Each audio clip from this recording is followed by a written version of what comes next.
BJP ನೇತೃತ್ವದ ಪ್ರಧಾನಿ ನರೇಂದ್ರ ಮೋದಿ ಸರ್ಕಾರವು ಜಾರಿಗೆ ತಂದಿರುವ ಕೃಷಿಕರ ಮತ್ತು ಕೃಷಿ ಕ್ಷೇತ್ರದ ಸುಧಾರಣೆ ಮಾಡಲಿರುವ ಮಹತ್ವದ ಕಾಯ್ದೆಯನ್ನು ದಕ್ಷಿಣ ಕನ್ನಡ ಜಿಲ್ಲಾ ಬಿಜೆಪಿ ರೈತ ಮೋರ್ಚಾ ಸ್ವಾಗತಿಸಿ ಪ್ರಧಾನಿ ನರೇಂದ್ರ ಮೋದಿ ಹಾಗೂ ಕೇಂದ್ರ ಸರ್ಕಾರವನ್ನು ಅಭಿನಂದಿಸಿದೆ.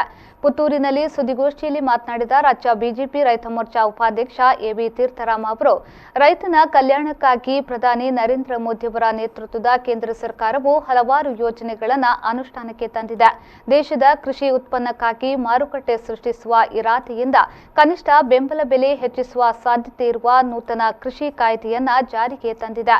ರೈತನ ಆರ್ಥಿಕ ಅಭಿವೃದ್ಧಿಯ ದೃಷ್ಟಿಕೋನದಿಂದ ಈ ಕಾಯ್ದೆಯನ್ನ ಕೇಂದ್ರ ಸರ್ಕಾರ ಜಾರಿ ಮಾಡಲು ಉದ್ದೇಶಿಸಿದೆ ಎಂದು ಹೇಳಿದರು.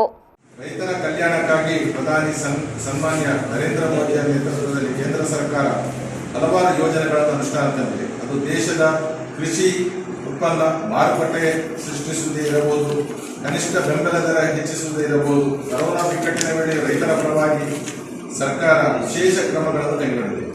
ಇದೇ ನಿಟ್ಟಿನಲ್ಲಿ ಗುರುವಾರ ಲೋಕಸಭೆಯಲ್ಲಿ ಮತ್ತು ಭಾನುವಾರ ರಾಜ್ಯಸಭೆಯಲ್ಲಿ ಕುರಿತು 2 ಮಸೂದೆಗಳ ಅನುಮೋದನೆ ದೊರೆತಿದೆ. ರೈತರ ಉತ್ಪನ್ನ ಮತ್ತು ವ್ಯಾಪಾರ ಮತ್ತು ವಾಣಿಜ್ಯ ಕಾಯ್ದೆ. ಈ ನೂತನ ಮಸೂದೆ ಅನ್ವಯ ರೈತರಿಗೆ ಹಾಗೂ ವ್ಯಾಪಾರಿಗಳಿಗೆ ನಮಗೆ ಇಷ್ಟ ಬಂದ ಕಡೆ ಕೃಷಿೋತ್ಪನ್ನ ಮಾರಾಟ ಹಾಗೂ ಖರೀದಿ ಮಾಡುವ ಸ್ವಾತಂತ್ರ್ಯ ನೀಡಲಾಗಿದೆ.